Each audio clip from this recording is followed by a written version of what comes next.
दक्षिण भारत के जो प्रमुख दो राजवंश थे जो रह गए थे, राष्ट्रकूट वंश जिसका समय काल लगभग 735 ईस्वी से लेकर 756 ईस्वी तक का रहा, और चोल वंश जो कि बहुत ही महत्वपूर्ण है हमारी परीक्षाओं के लिए, जिसका शासनकाल 850 ईस्वी से लेकर 1279 ईस्वी तक का रहा। इन दोनों वंश के बारे में डिस्कस करेंगे। मैं कुछ बातें बता देता हूँ ताकि जो वीडियो को पहली बार भी देख रहे हैं उन्हें भी आगे वीडियो समझ आए। तो जो दक्षिण भारत का इतिहास था इसे हमने दो भागों में विभाजित किया था। पहला भाग संगम काल और दूसरा दक्षिण भारत के राजवंश।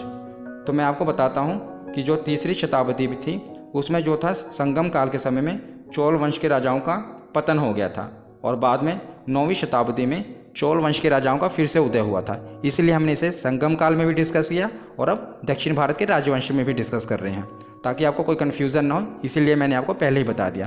तो जो आप ये मैप में ग्रीन कलर का एरिया देख रहे हैं, यहीं पर राष्ट्रकूट वंश के शासकों ने शासन किया था। तो राष्ट्रकूट वंश के संस्थापक कौन थे? तो बहुत ही महत्वपूर्ण है, दंतेदुर्ग। दंतेदुर्ग राष्ट्रकूट वंश के संस्थापक थे, और इनकी राजधानी कौन सी थी? तो मान्यखेत इनकी राजधानी थी। अब हम इनके कुछ प्रमुख शासकों के बारे में पढ़ लेते हैं। जैसे कि पहली वीडियो में से भी मैंने आपको ये बताया था कि जो इतिहास है इसमें सब कुछ नहीं पढ़ना होता, जो कि पूछा जाता है हम उसी के बारे में पढ़ेंगे। तो इनमें कुछ प्रमुख शासक थे जिनके बारे में एग्ज़ाम में पूछा जाता है। मैं उन्हीं के बारे में और वही चीज़ें आपको बताऊंगा जो कि एग्ज़ाम में आती हैं। हमें ज़्यादा कुछ पढ़ने की ज़रूरत नहीं है, बस हम कुछ महत्वपूर्ण चीज़ें ही पढ़ेंगे जो कि एग्ज़ाम में पूछी जाती है। तो राष्ट्रकूट वंश के जो प्रमुख शासक थे उनके बारे में आपको बताता हूँ। तो पहले कृष्ण प्रथम, फिर ध्रुव प्रथम, गोविंद तृतीय, आमोद वर्ष और कृष्ण तृतीय। इन पांचों के बारे में हम पढ़ेंगे और इन्हीं से प्रश्न बनते हैं। तो शुरुआत करते हैं हम कृष्ण प्रथम से। तो दंतेदुर्ग के बाद अगला शासक बना कृष्ण प्रथम। तो राष्ट्रकूट वंश का संस्थापक कौन था? दंतेदुर्ग। और इसके बाद अगला शासक कौन बना? कृष्ण प्रथम। तो एलोरा के प्रसिद्ध कैलाश मंदिर का निर्माण कृष्ण प्रथम ने ही करवाया था। बहुत ही प्रमुख मंदिर है जो ये आप इमेज में देख रहे हैं, ये एलोरा का प्रसिद्ध कैलाश मंदिर है, जिसका निर्माण किसने कराया था? कृष्ण प्रथम ने करवाया था। इसकी विशेषता ये है कि इसे एक ही चट्टान से काटकर बनाया गया था, यानी एक ही चट्टान से इस पूरे मंदिर को तराशा गया था। यूनेस्को ने इसे विश्व धरोहर में भी शामिल किया है, इसीलिए हमारे लिए ये इम्पोर्टेंट है। और एसएससी में इससे क्वेश्चन बनना भी है कि कैलाश मंदिर का निर्माण किसने करवाया था? तो कृष्ण प्रथम ने करवाया था।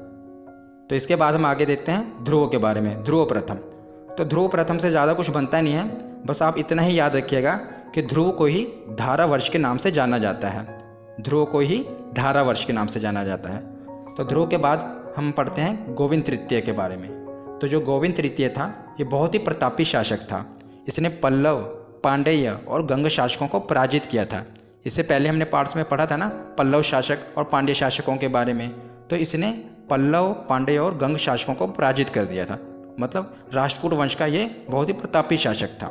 तो गोविंद तृतीय के बाद उसका पुत्र अमोध वर्ष ये अगला शासक बना राष्ट्रकूट वंश का। और जो अमोध वर्ष था यह याद रखिएगा जैन धर्म का अनुयायी था, और इसने कन्नड़ भाषा में कवि राजमार्ग की रचना की थी। बहुत ही महत्वपूर्ण है, इसे याद रखिएगा कि अमोध वर्ष ने ही कवि राजमार्ग की रचना की थी। तो अमोध वर्ष के बाद इस वंश का अंतिम शासक कौन बना? कृष्ण तृतीय। इस वंश का अंतिम और महान शासक बना कृष्ण तृतीय। इसी के दरबार में कन्नड़ भाषा के प्रमुख कवि पोनन रहा करते थे। बहुत ही महत्वपूर्ण है, याद रखिएगा। पोनन कृष्ण तृतीय के ही दरबार में रहा करते थे, और पोनन ने ही शांति पुराण की रचना की थी। ये भी बहुत महत्वपूर्ण है, इसे भी याद रखिएगा। पोनन ने ही शांति पुराण की रचना की थी। तो एलोरा और एलिफेंटा गुफाओं का निर्माण भी राष्ट्रकूटों के ही समय हुआ था। बहुत ही महत्वपूर्ण गुफाएं हैं जो महाराष्ट्र में हैं, एलोरा और एलिफेंटा गुफाएं। इनका निर्माण भी राष्ट्रकूट वंशों के ही समय में हुआ था।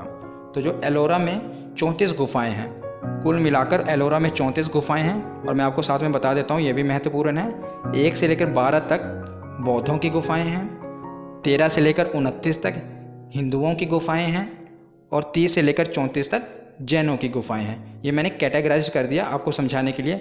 टोटल 34 गुफाएं हैं। बहुत ही महत्वपूर्ण वंश था ये, एग्जाम में इससे बहुत से क्वेश्चन बनते हैं और ये हमारे लिए इम्पोर्टेंट है। तो इसे भी हम पढ़ते हैं बहुत ही आसान तरीके से। तो जो आप मैप में ये वाला एरिया देख रहे हैं, ये है चोल वंश का शासनकाल में। यहीं पर चोल राजाओं ने शासन किया था, लगभग तमिलनाडु वाला एरिया। तो अब हम इसे समझते हैं। तो संगम काल में तीसरी शताब्दी में चोल वंश का पतन हो गया था। जब हमने संगम काल पढ़ा था उसमें भी हमने चोल वंश के बारे में पढ़ा था ना, तो उस समय तीसरी शताब्दी में इनका पतन हो गया था और बाद में फिर 9वीं शताब्दी में इनका दोबारा उदय हुआ था। तो चोल वंश का 9वीं शताब्दी में दोबारा उदय हुआ था। और इनके संस्थापक कौन थे? तो विजयालय, याद रखिएगा, विजयालय चोल वंश के संस्थापक थे। और इनकी राजधानी कौन सी थी? तो तंजौर राजधानी थी चोल वंश की। तो अब देखते हैं इनके प्रमुख शासकों के बारे में। इनके 3 प्रमुख शासक थे 9वीं शताब्दी में। जब हमने संगम काल पढ़ा था तो उसमें इनके 2 प्रमुख शासक थे, उसे भी मैंने आपको बहुत ही अच्छे तरीके से समझाया। और 9वीं शताब्दी में इनके 3 प्रमुख शासक थे। कौन कौन से? प्रांतक प्रथम, राजराज प्रथम और राजेंद्र प्रथम। इन्हीं के इर्द गिर्द से एग्जामिनर क्वेश्चन पूछता है और हम बहुत ही अच्छे तरीके से अब इनके बारे में पढ़ते हैं। तो शुरुआत करते हैं प्रांतक प्रथम से। इसके शासनकाल में राष्ट्रकूट शासक कृष्ण तृतीय ने आक्रमण कर दिया था।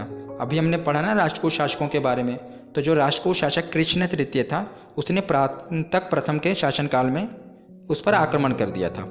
और इतिहास में इस युद्ध को तकोल्लम का युद्ध कहा गया है। बहुत ही महत्वपूर्ण है, कई बार परीक्षाओं में पूछा गया है। तकोल्लम का युद्ध प्रांतक प्रथम और कृष्ण तृतीय के बीच में हुआ था और इसे इतिहास में तकोल्लम का युद्ध कहा गया था। और इसमें चोलों की बुरी तरह से हार हुई थी। तो याद रखिएगा, इसमें चोलों की बुरी तरह से हार हुई थी। और इस युद्ध में प्रांतक का बड़ा पुत्र राजादित्य भी मारा गया था। तो जो प्रांतक प्रथम का बड़ा पुत्र था राजादित्य, वो मारा गया था इस युद्ध में। तो प्रांतक प्रथम के बाद अब हम पढ़ते हैं राजराज प्रथम के बारे में। तो राजराज प्रथम चोल वंश का सबसे महान और शक्तिशाली राजा था और यह शैव धर्म का अनुयायी था। मैंने आपको बताया था ना, शैव धर्म का अनुयायी कौन होता है? जो भगवान शंकर को अपना आराध्य देवता मानता है। और वैष्णव धर्म का अनुयायी कौन होता है? जो भगवान विष्णु को अपना आराध्य देवता मानता है। तो राजराज प्रथम यह शैव धर्म का अनुयायी था और इसने श्रीलंका पर आक्रमण करके उसके उत्तरी हिस्से पर विजय प्राप्त की थी। तो राजराज प्रथम ने श्रीलंका पर आक्रमण कर दिया था, जो उसका उत्तरी हिस्सा था उस पर अपना अधिकार जमा लिया था। और इसी ने तंजौर में प्रसिद्ध बृहदेश्वर मंदिर का निर्माण करवाया था। बहुत ही महत्वपूर्ण है यह मंदिर, बृहदेश्वर मंदिर। राजराज प्रथम ने ही बृहदेश्वर मंदिर का निर्माण करवाया था। जो आप ये इमेज में देख रहे हैं यही है बृहदेश्वर मंदिर। और इस मंदिर की खासियत ये है कि पूरे विश्व में इकलौता ऐसा मंदिर है जो कि पूरी तरह से ग्रेफाइट से बना है और पूरे विश्व में ऐसा कोई मंदिर नहीं है जो कि ग्रेफाइट से बना हो। इसीलिए यूनेस्को ने इसे विश्व धरोहर में भी शामिल किया है।